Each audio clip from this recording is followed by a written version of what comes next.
You hatch out of your egg in a pond somewhere in California. Your parents are long gone, so you and your siblings are on your own from day one. The good news is, your pond is rich with aquatic vegetation and algae, so there's plenty of food. The bad news is, you have 20,000 siblings and they are all just as hungry as you are. Your neighbors hate you and your giant family since you all eat up everything in sight. You naturally secrete a toxin that makes you taste disgusting, so the giant hungry things swimming in the water won't eat you, and neither will the flying sky creatures. At 6 years old, you sprout limber back legs and algae is no longer as tasty as it used to be. You've developed a more complex digestive system and a taste for small insects like brine shrimp, water fleas, and mosquito larvae. Food is plentiful and life is good. Well, for a little while at least. Your thousands of siblings eat just as much as you do and grow just as fast as you do. When food becomes scarce, bigger tadpoles become cannibalistic, so you quickly learn how to hide and not end up on your older brother's menu, while at the same time getting better at hunting yourself. Fast forward 2 years and you undergo metamorphosis. You absorb your tail, grow front legs, develop lungs, triple in size, and you're now able to hop around on land. And this is where everything changes. What you don't know is in the early 1900s, bullfrogs were taken out of their natural habitat from eastern and central US and brought to the western regions for 2 reasons.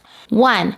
High society appeal. Frog legs were highly sought after as a premium delicacy among the elites. And 2. Biological insect control. Because of their ravenous appetites, they made excellent agents for controlling insect populations.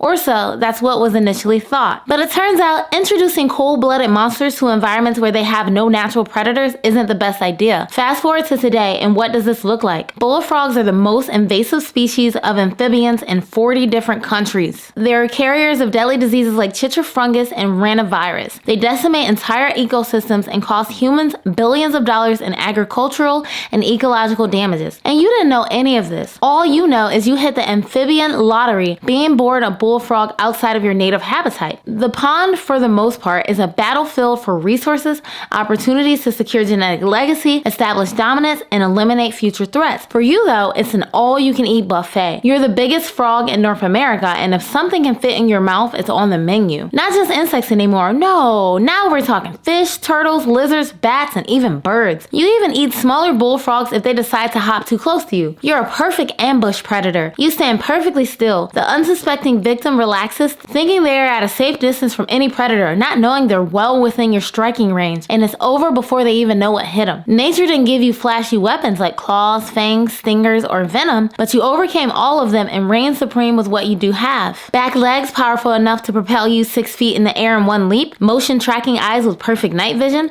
excellent hearing, perfectly camouflaged skin, and of course your extremely sticky tongue. You strike your prey with that tongue at a speed that's 5 times faster than a human can blink. You don't chew your food, you swallow it whole. Your digestive enzymes are strong enough to break down beaks, feathers, fur, exoskeletons, and bones. It also easily turns venom into harmless amino acids. Winters are no problem for you. You just find a pond that's not too shallow and very oxygenated. That way the pond doesn't completely freeze and it has plenty of air to breathe in. Once you find a suitable pond, you hop right in and go into hibernation, which is called brumation. In this state, you sink to the bottom of the pond, slow your heart rate and metabolism to its bare minimum, and switch from breathing from your lungs to breathing through your highly permeable skin. You comfortably spend the entire winter like this. In early spring, when the weather warms up and conditions are favorable for you again, you come out of hibernation and get back to terrorizing every inhabitant in and around your pond. You also work on your singing and work out fiercely to prepare for late spring, because late spring is frog mating season. Challengers from nearby bodies of water will come to your pond to compete with you for mates. This is a time of extreme aggression and total chaos. Intense wrestling matches commence all over the pond. We're talking frogs being suplexed, powerbombed, and thrown out the water. These fights get dangerous. Only the victors, the largest and the strongest frogs, get the privilege to mate. Once all the sumo wrestling is over and you've defeated all the challengers, then you let out your buttery smooth frog vocals to do their thing.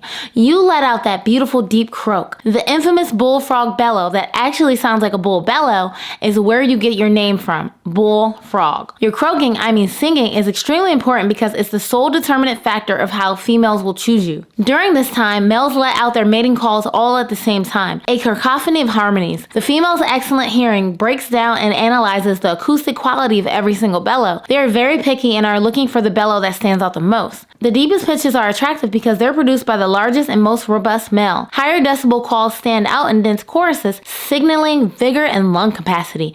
In short, they are looking for the largest, healthiest males with genetic superiority. And since that happens to be you get to mate with 7 to 8 different females every summer, and after your brief encounters, you'll never see them again, which you prefer it that way. And you have no interest in ever meeting your thousands of children either. By nature, you're highly solitary and territorial. The few predators capable of eating you are also not that big of a deal. You easily dodge their attacks and slip right into the water where you can comfortably stay for 7 hours at a time. And if anything in the water tries to eat you, you hop right back on land. Having skin you can breathe through in water and lungs you can breathe through on land comes in handy. Mating whenever you want, eating what you want, and not being bothered by anyone ever, you're living the bullfrog's dream for a few lovely years. But fast forward to year 6 and things start to slow down. During mating season, you're now the one getting beat up and pushed out of the mating ground. Your stress levels are through the roof because it now feels like heron beaks, raccoon claws, and snake fangs get closer and closer to landing that life-ending blow with every attack. Most bullfrogs your age have either been eaten or taken out by the rhinovirus. But you remember, you were once king of the pond and you keep that fighting spirit alive. You may get to 10 years old, which in the wild is impressive, but it is very old. The winters get colder.